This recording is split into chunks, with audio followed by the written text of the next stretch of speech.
So we are in Luke chapter 14, and we're beginning. If you have the red letter edition, you can see that verse 15 is not red. Jesus isn't speaking here. Luke is sharing with us what's going on. And when I had the wrong page in my Bible, sorry. I apologize. I have my notes here, and I have my Bible in the wrong place.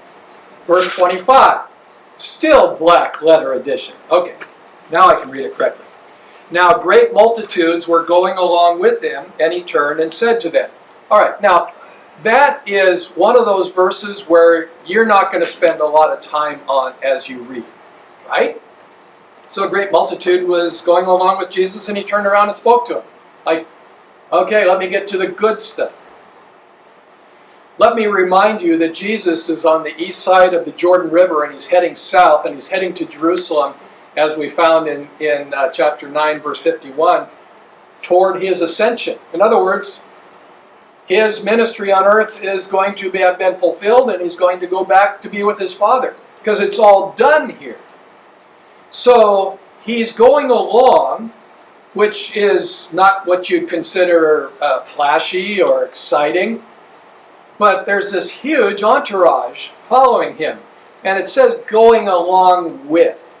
Now that doesn't mean specifically they were following him, but because some of them may be heading to Jerusalem for the upcoming Passover as pilgrims. Nobody knows. We just know that there was probably, if you remember, at one point he chose 70 from among his group to go out. Well, plus the 12 and him, that would have made 83 just minimally. And I figure there's a minimum of 200. There could have been upwards to 1,000 people traveling, which would not have been either unheard of or even unexpected. So he is literally said he twists. So he's heading in this direction, and he does this, and then we stop because he's going to talk. So now all this large group, anywhere from 200 to 1,000 people, everyone in a sense stops, because after all, if you're in the entourage with a famous person and they stop, you're probably going to stop too. So everyone stops, and Jesus is going to speak with him. But let's say that the percentage of pilgrims who just happened to be at this time, it was purely accidental, is a very small percentage. Let's say that the vast percentage were those that were going along with Jesus, because as we find so often, there's looky-loos in this world, and so they're going along to see what excitement is happening. Now some of them, because of the nature of this passage, which is all about discipleship, some of them were like the 70. Some of them would have been like, if we go way back in Luke, where he was on the mountainside, spent the night in prayer, and then the next morning, out of the vast group, he called 12. All of them were disciples. He chose 12 specifically to be those that would be sent out after his mission here on earth was over, after his ascension.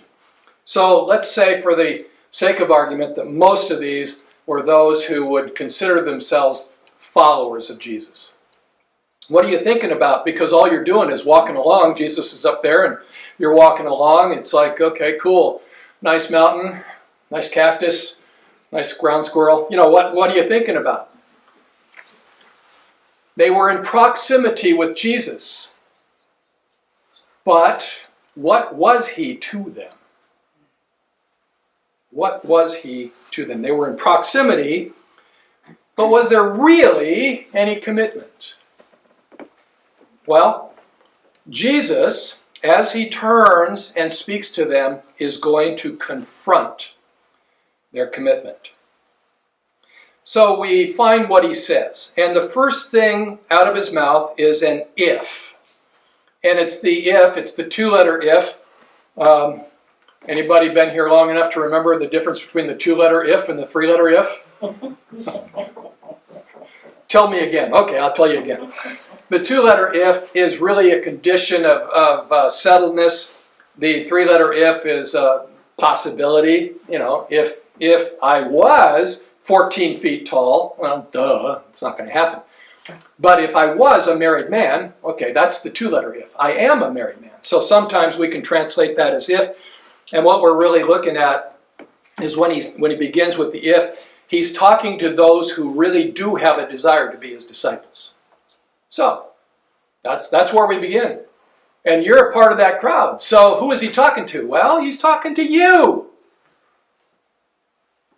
I do consider Parkhill Community Church as a church of disciples. That's the first time I've ever said that from the pulpit. You are disciples because you know when you show up here that I'm teaching from the Word. You know that. And if you didn't want that, you'd attend any number of other churches in the area that could do something else. If anyone comes to me. All right. Well, that's where you are this morning. Are you ready for the next part? Because this is where it gets real hard. And does not hate his own father and mother and wife and children and brothers and sisters and even also his own life, he cannot be my disciple. By the way, on the front page, he cannot be my disciple twice.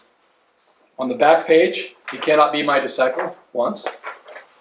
Do we find something that Jesus maybe wants to emphasize here? You want to be my disciple? I got a message for you. You don't want to be my disciple? Well, pretty easy. It's really pretty easy not to be my disciple. You know how easy it is? Just love your father, your mother, your wife, your children, your brothers, your sisters, even yourself more than you love me. We good? All right. You guys can go. You're dismissed.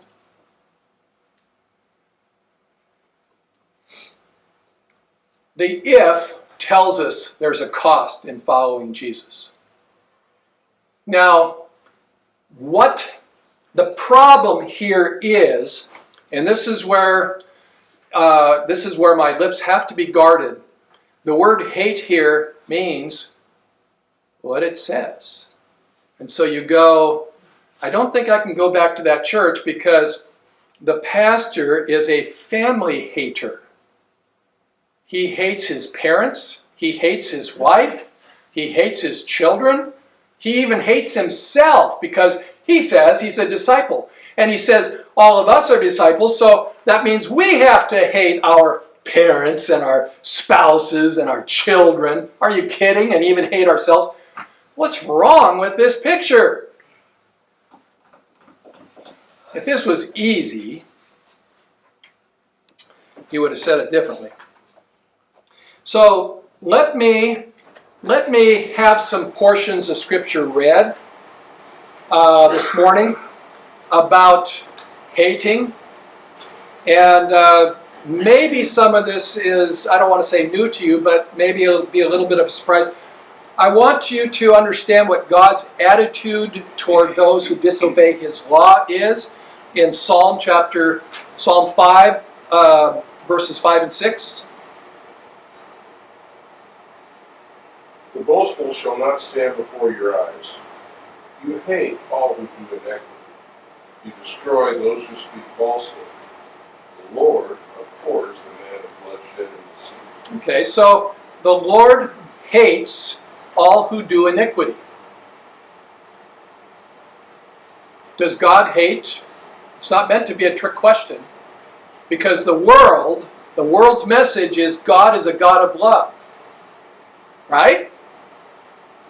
God would never allow that because He loves. And we need to love everybody, including those who, I won't fill in any blanks this morning. It's going to be hard enough to preach this message without adding obvious statements to that. The boastful shall not stand before God's eyes. The Lord hates all who do iniquity. Is that a question? It's a comment. Okay. What about God's attitude toward the righteous as found in Psalm 45, verses 6 and 7? Your throne, O God, is forever and ever. A scepter of uprightness is the scepter of your kingdom. You have loved righteousness and hated wickedness. Therefore, God, your God, has anointed you with the oil of joy and love, your fellows. Okay, so that was Psalm 45, verses 6 and 7. Was it an important portion? Well, it was so important that this truth was repeated in the New Testament, and it was applied to Jesus in Hebrews chapter 1, verse 9. You have loved righteousness and hated lawlessness. Therefore God, your God, has anointed you with the oil of gladness above your companions. Okay, so what is God's attitude toward lawlessness, toward wickedness? He hates it. Does God hate? Yeah, he hates. What does he hate? He hates wickedness. He hates iniquity. My attitude. What is my attitude toward things that ultimately don't matter in eternity? Psalm 101, verse 3. I will set no worthless thing before my eyes. I hate the work of those who fall away. It shall not fasten its grip on me. Okay, so do I hate? Should I hate? Not meant to be a trick question. Yes, you are to hate. What are you to hate? The work of all those who have left the path, not following God, reject God, try to lead you off the path that follows God. I hate that. I hate sin. Now, I told you, because I opened in Psalm 139, verses 17 and 18, what is my attitude toward those who hate God? Psalm 139, verses 19 through 22. Oh, that you would slay the wicked, O God. Depart from me, therefore, men of bloodshed. For they speak against you wickedly, and your enemies take your name in vain. Do I not hate those who hate you, O Lord? And do I not loathe those who rise up against you? I hate them with the utmost hatred. They have become my enemies. All right, so we've had this exposure, and there's more. Obviously, there's more, but this was enough exposure. What is God's attitude toward His creation? Why did He create us? He created us in His image to reflect who He is. For us to wake up in the morning and look and say, Creator God, I am yours. You created me to serve you on this earth. As I go do what my responsibilities are today, to take care of the family that you have given me as a gift, my loving wife, my wonderful children, I appreciate my parents. May I reflect you and your glory. That's our day. That's who we are. And we go out into the world, and what do we get? We get garbage, trash, and I'm not talking about the stuff on the side of the road. I'm talking about the people who, if they acknowledge God at all, they call Him the man upstairs. The man upstairs? It's one of those things, please do not ever let me hear you say that. The man upstairs. Much of our problem with this concept, if anyone comes to me and does not hate his own father and mother and wife and children and brothers and sisters, yes, even his own life, he cannot be my disciple. The problem that we have in looking at that is that we constantly bring God from His throne down to our level and say, are you kidding me, God? You can't say things like that, God, because it doesn't fit into my little box of who you are, God. We too often make God a man. Is God a man? God remains God. And we are the ones created to reflect Him so that we can live in peace, love, and joy on this earth because we follow Him. And what is His design for us? We've had some of it read here in the Advent message and other things that we could spend the time on. We're not going to. God has a desire to reach into our hearts and just, what was Christ's legacy to it? It was to give us the love the peace and the joy that were His. And that's how we are to live our lives. And why then don't we? Because of little things like this, which are really not little. Because too often we agree with the world that God is a God of love. So why in the world would He say, I am to hate my Father? I bet you if I asked each one of you what my attitude was toward my Father, you could probably tell, because I've used Him in illustrations many times. Do I respect my Father? Do I wish He was here so I could continue to ask Him questions about how to fix things at home? Yes, I do. I respect it and love my Father. So it is obvious that Jesus is not saying that, I'm sorry everyone, to whatever, but in order to follow Jesus, I have to tell you that I really have changed my mind, and I hate my father, I hate my mother, I hate Kathy, and the son that visited here last week, I hate my son, and the daughter that we're going to see in a couple weeks, I hate my daughter. Seriously? Is that what Jesus is talking about? Of course He's not. Thank you. Let me put it another way to you. Will relationships, and notice what relationships He used here. The ones that we would gravitate to, the ones that we would do this to. I mean, if anything this morning, I want you to leave this place loving your parents more, loving your spouses more, loving your children more, because that will bring Him glory. Will relationships keep you from God? As I was thinking about this, I've got a story, and it's a true story. It was my youth. I grew up in a little country church similar to this, larger building, a few more people, but churches like this. And there was a couple that attended the church, and she came in always with the crutches on her arms. She had a physical ailment. And her husband was a beautiful singer, so he sang solos in the church all the time. And they were the perfect couple. They were the perfect couple. Always a smile on her face, and just a wonderful couple. And then one day my sister, my older sister, Barbara, was alone with Edith. And don't know why, because she's my age, and Edith was a woman as old as my parents are older. But she was alone with Edith, and Edith was not the woman that she was in church.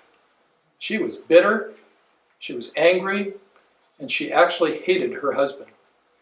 She hated her husband because she knew in her heart that God had called her to be a missionary. So she was ready to go. And then she met Dawn. And she fell in love with Dawn. She could marry Dawn, or she could be a missionary. And you can guess what she chose. She chose Dawn. She chose Dawn, and shortly after that, she got this ailment that left her crippled the rest of her life. She turned that into bitter hatred because she, in her expression to Barbara, I'm not saying I agree, but it was her saying that she had chosen her husband over God, and God had punished her. And you kind of go, mercy, that's just not a nice story. Well, it wasn't a nice story, especially when the people in the church are all like this, and then you go home and discover that there's bitter hatred and so on. But it came to my mind as I asked this question of myself: will relationships keep you from God? Will relationships keep you from following Him? And in this case, by this woman's testimony, she said, yes, my relationship kept me from following God. And I know it's an extreme story, but like I said, it was my experience. It was me growing up. It was those people I knew.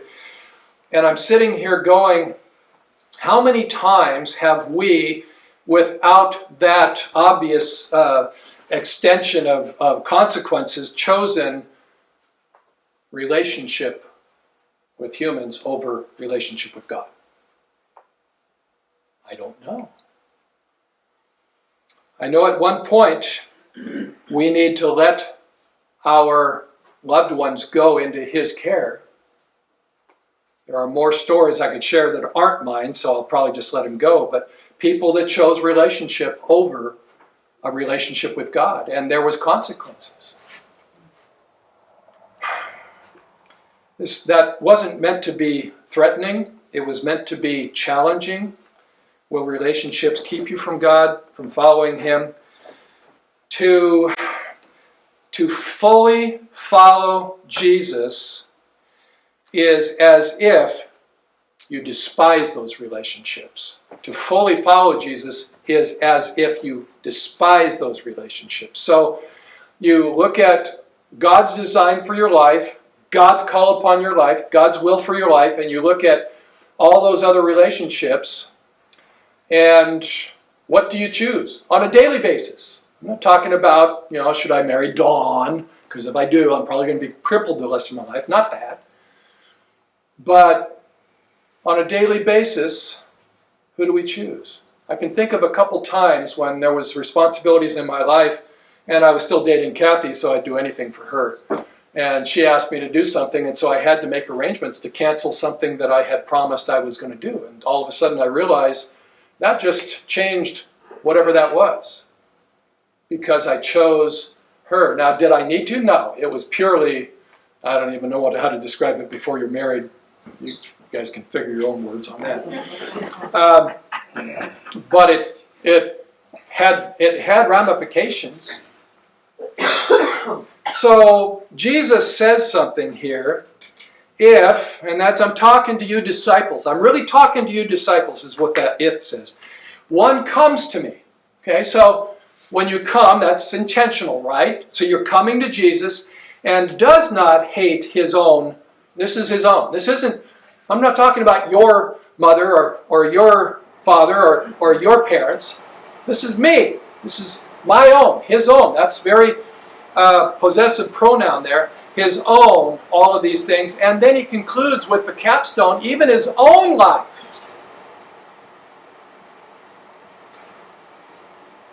These are things we weigh out every day.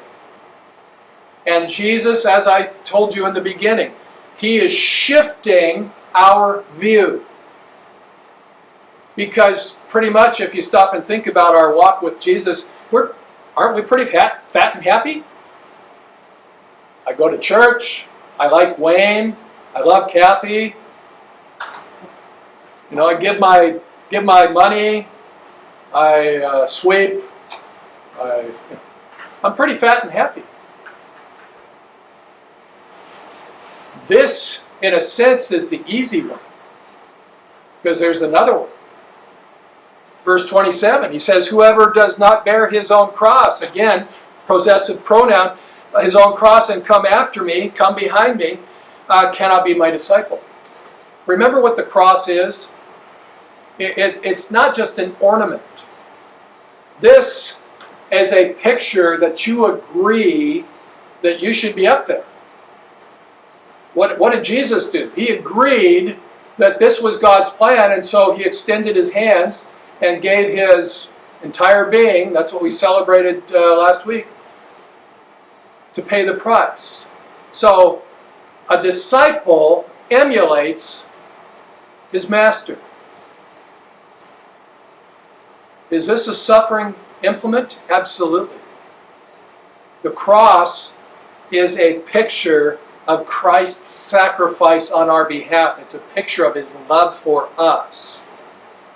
If we are going to emulate Jesus, is there a cost? Do you realize today, sitting here, and this isn't our fault, how easy we have it as Christians in the United States of America? Do you realize the number of countries in this world today that when we walk out that door, that's bye-bye.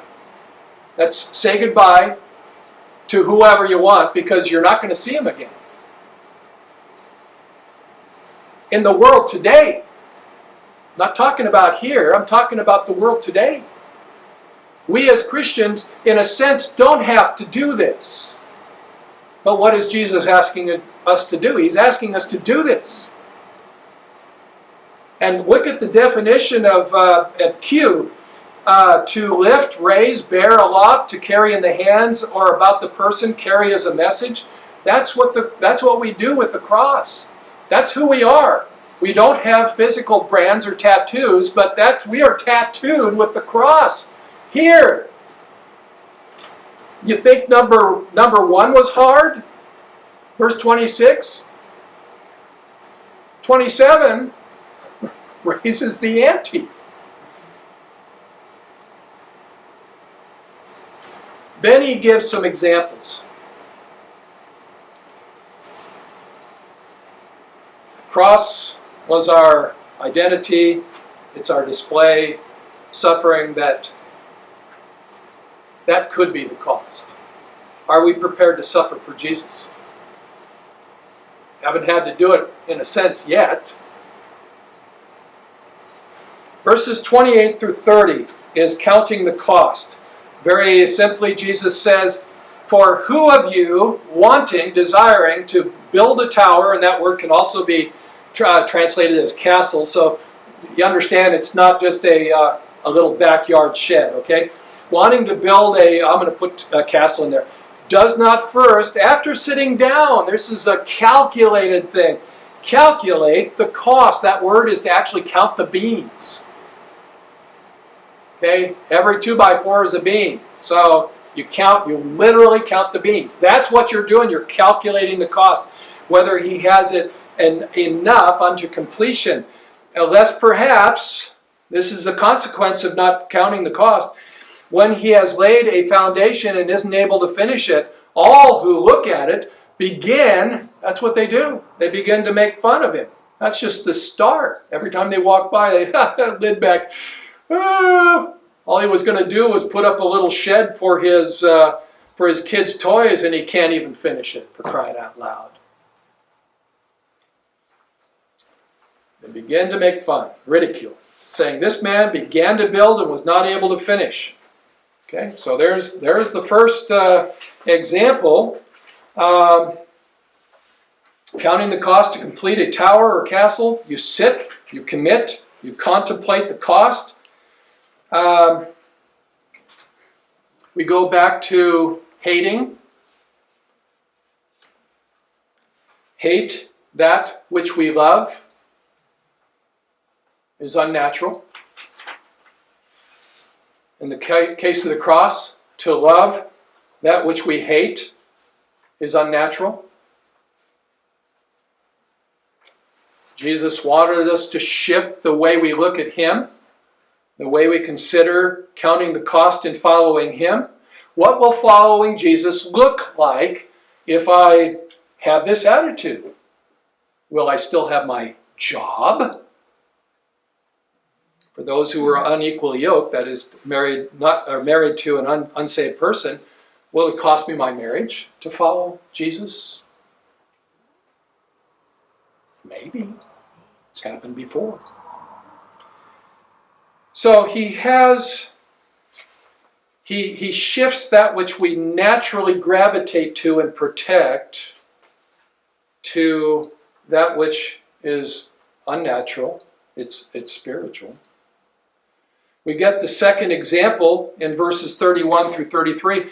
Or what king, going to clash with another king in war, will not, after sitting down, deliberate whether he is able with 10,000 to meet him who is coming with 20,000 against him?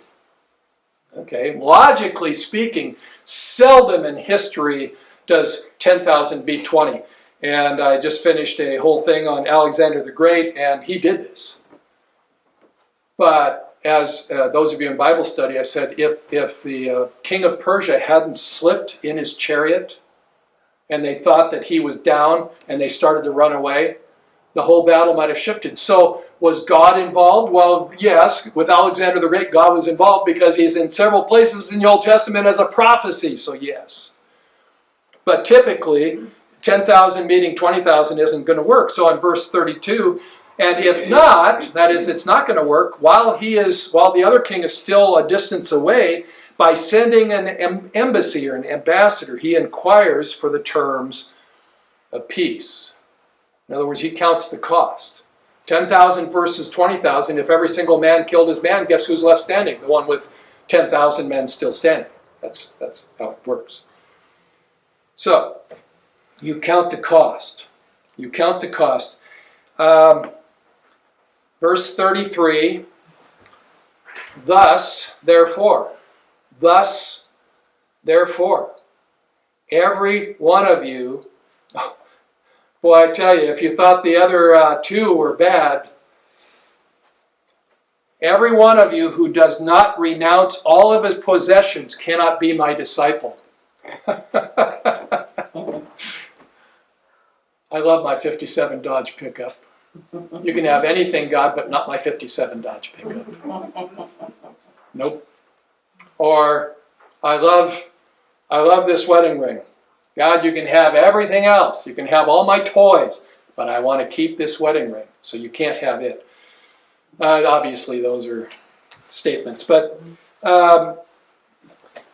therefore, thus, consequently, in this way, all of you, whoever, does not renounce, does not forsake all of his goods, all of his possessions, all of his property, is not able to be my disciple.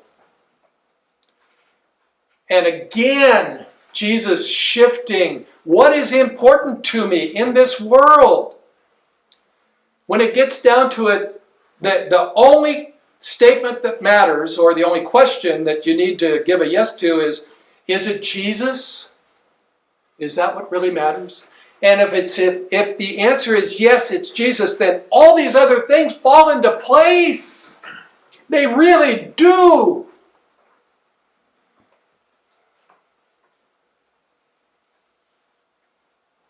There was a man years ago in one of our ministries that said, Wayne, I respect you so much because you could have done anything and had, a huge house and lots of money and nice cars, but you chose to serve Jesus. And I, of course, say, I don't think you know who I am.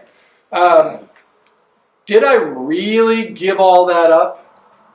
Years ago, we wanted the bigger house because our house with 2 kids was pretty small. I mean, the living room and the kitchen and the washroom and the bathroom and the first bedroom are as big as this. And in our old age, we say, thank you, God, that we have a small house. Possessions. What will hold us back from being a true disciple of Jesus? Relationships.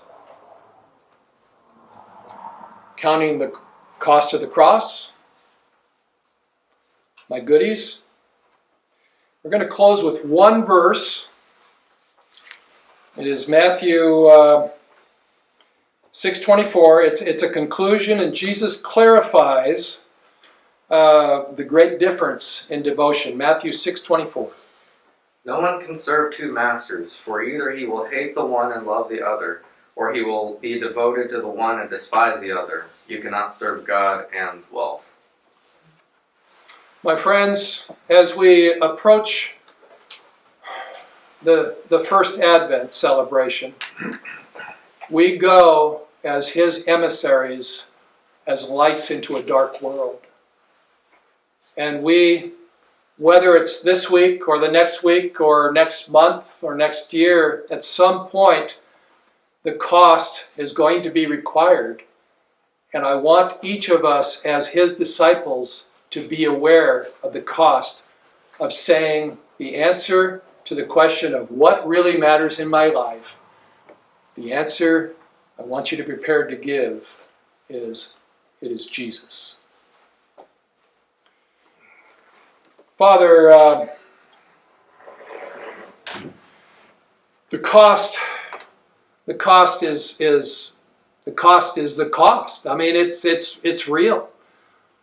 But when we look into your face and realize that your love is so vast and extensive that while we were yet sinners, Christ died for us, we realize that your capacity for the love, joy, and peace, for the absolute acceptance of us as your creatures who have come and looked at you and realized that you love us by sending your Son to come to earth in the first advent, to die and to ascend, and he's coming back as our King, and it's all going to be done one of these days.